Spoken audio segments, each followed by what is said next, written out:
is it the flight of a bird, the swim of a fish, or a soaring of an eagle are not surprising?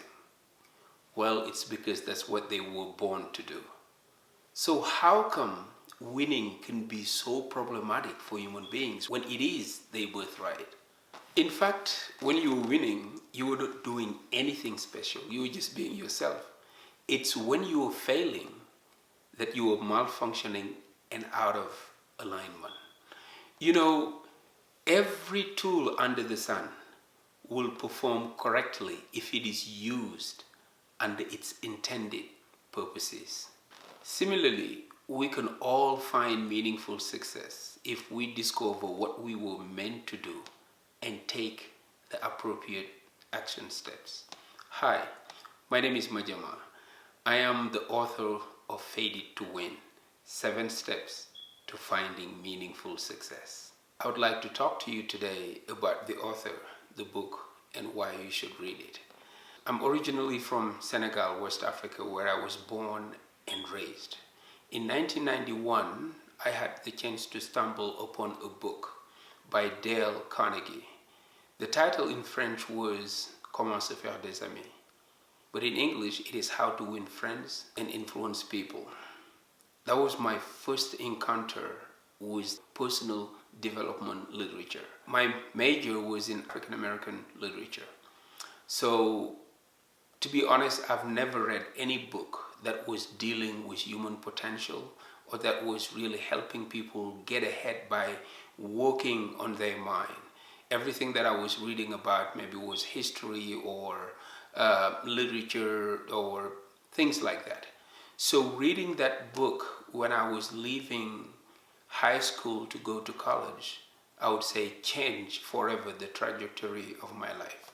Because when I came here, I started, knowing that Dale Carnegie was an American author, I started to look for other books similar to that one. That's when I discovered Think and Grow Rich by Napoleon Hill.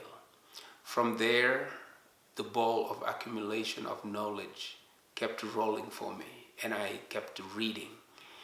Anything that falls into my hands that was dealing with business, personal development, self-help, you name it. What I came to realize was that everything that I was reading, I was understanding. Everything that I was reading, I was being connected to. And I started to think, why? It's because maybe most of those stuff were already in me. Coming from Africa, where we lived in an oral tradition, a lot of knowledge, a lot of wisdom were not written, but it was told around the campfire. So I discovered that most of the things that these people were talking about in the West, we already knew it long time ago in Africa. Our elders were already talking about it.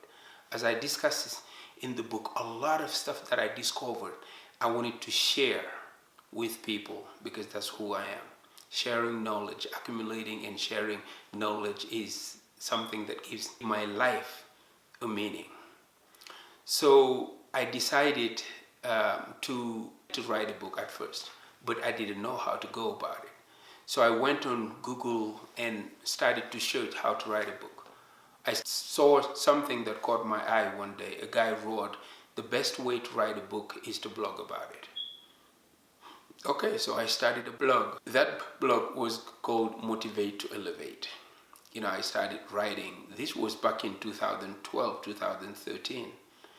Every single Sunday I released an article. But it took me until 2016.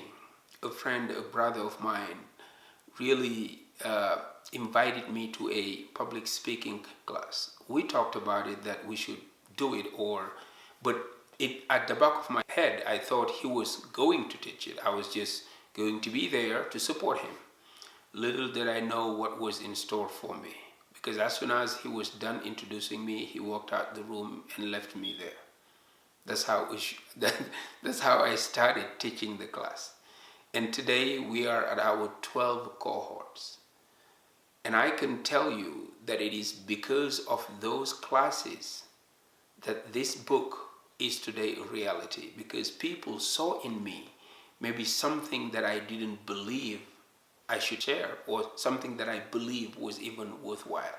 But they automatically saw that I was sharing wisdom, I should share it with the world. So they start pushing me to write that book. And I was like, wow, I mean, this should not be hard at all, because I've been writing for a long time. So I went back to the blog and just like starting dusting things off, seeing that, hey, this is something that maybe some people need. So I start to refresh everything and start writing again. And today, this book is in your hand. Now, in the book, I talk about my experiences and my influences. First of all, coming from Africa and being a disciple of Sheikh Ahmadou Bamba, I am very much so influenced by the Murid culture. I was also influenced by the French public school, because a lot of books that we read were in French, and it was either written by some other Africans or some French. So I got a lot of influence in that. But my main source of influence, I think, is Muridism. And I talk a little bit about that in the book. So my Western influences, as you would see, the list is long, as you can see in the book. I would say the main ones would be Napoleon Hill, of course, Dale Carnegie, Bob Proctor, who recently passed, and also John Maxwell in leadership, and a host of other writers. So I just took the sum of all those influences, combined with my own experiences, and wrote about it. And that's what you will discover in the book. But why did I decide to write about success when really tons of books are already written on the subject?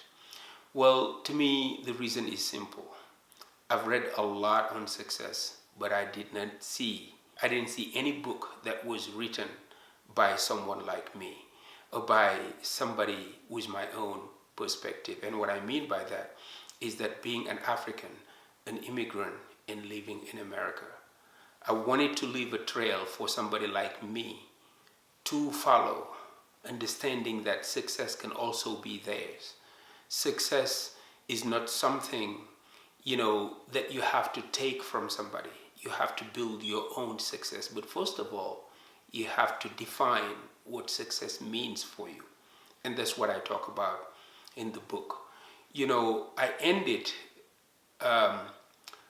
before the end, what I actually did is take the word success itself and write a chapter from every single letter of the word success. So the first S, I discuss the beginning of everything. The beginning of success is really to find your way, because you need to know where you are going before you head out.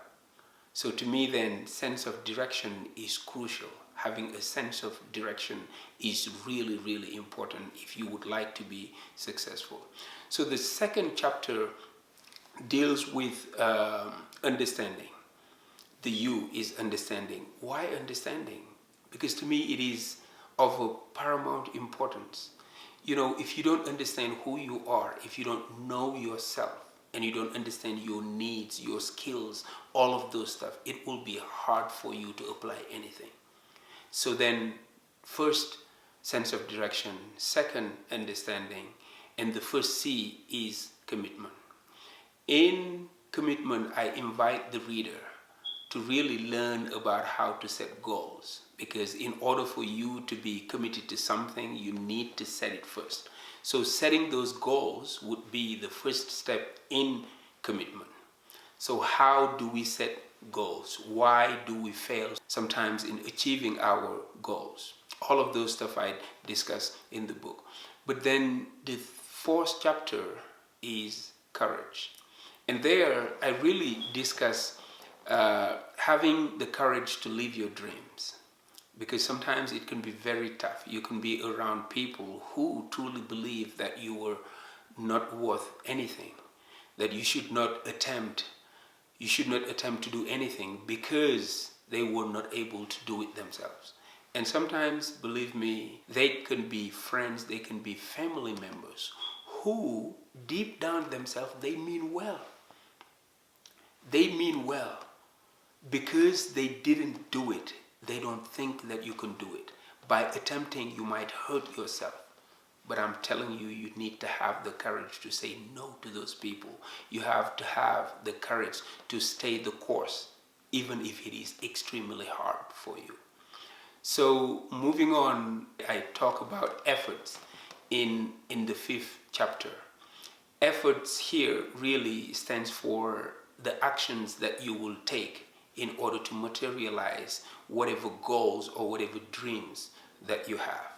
You know, a story that I share in that book is the story of a wise king, who gathered a lot of his wise people who went on to search around the world to find the wisdom that they can leave to posterity. They came up with a lot of volumes of wisdom, and the king was like, well, this is very good, but it is too long, people will not read it.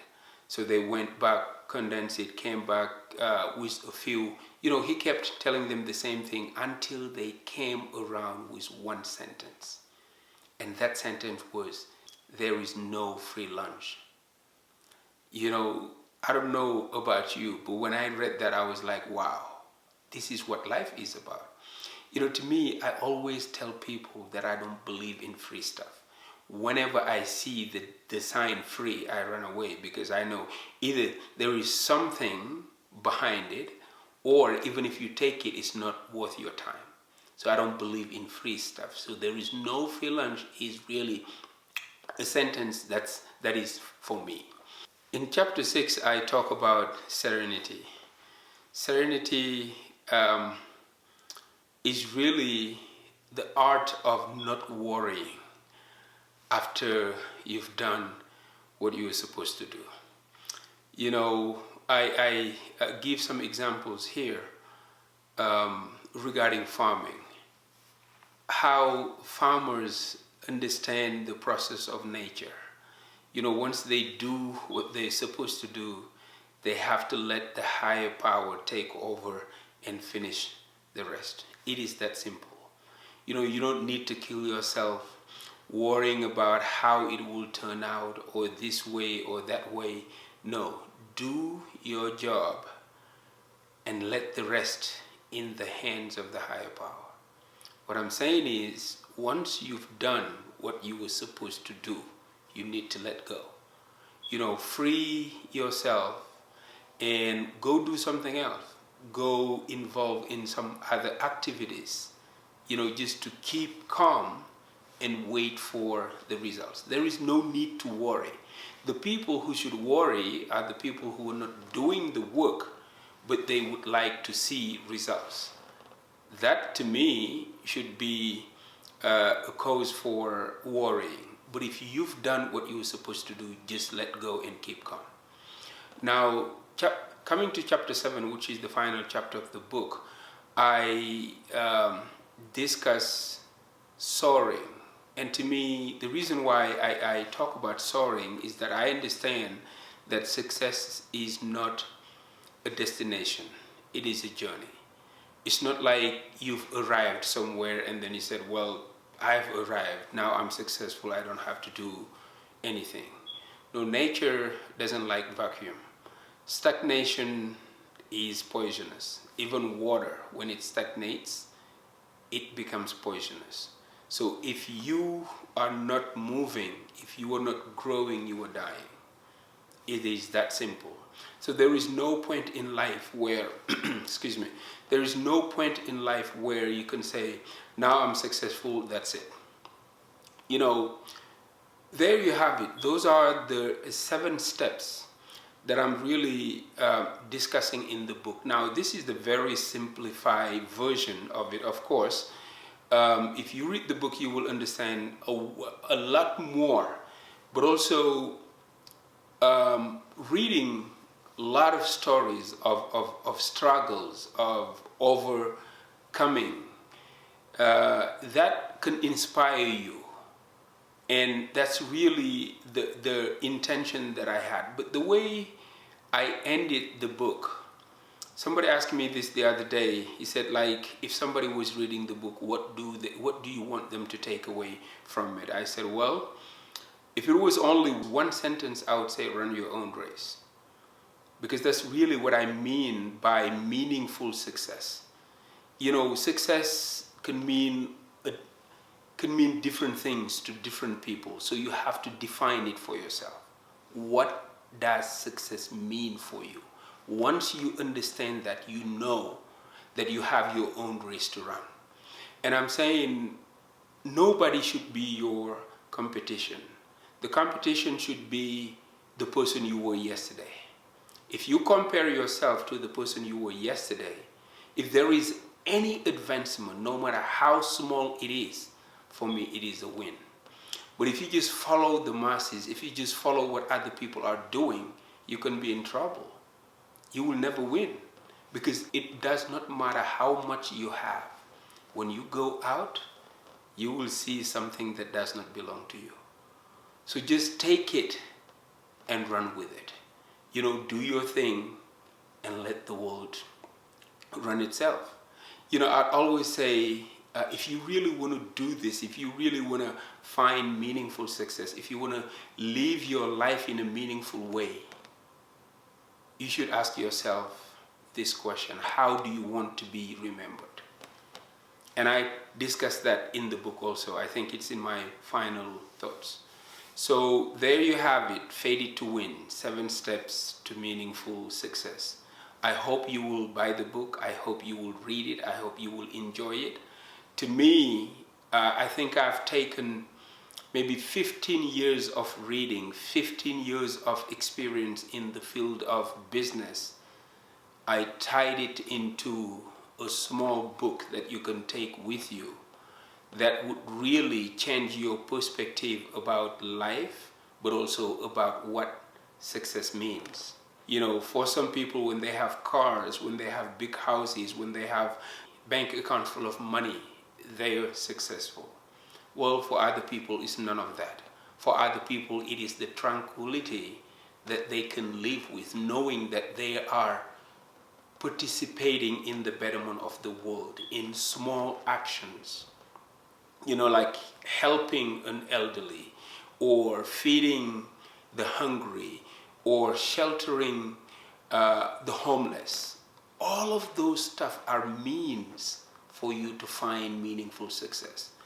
Because if you have all the money in the world and you know that you are empty inside, in my humble opinion, you have failed. So then success, in my humble opinion, or in my definition, is not about the glamorous. It's not about a lot of money. It's not about, you know, the yachts or the planes or what all those things. Now, don't get me wrong. You can have those and still find meaningful success, because those things, the material things in life, can actually help you live a more comfortable life for some people, you know, but they're not everything. That's what I mean.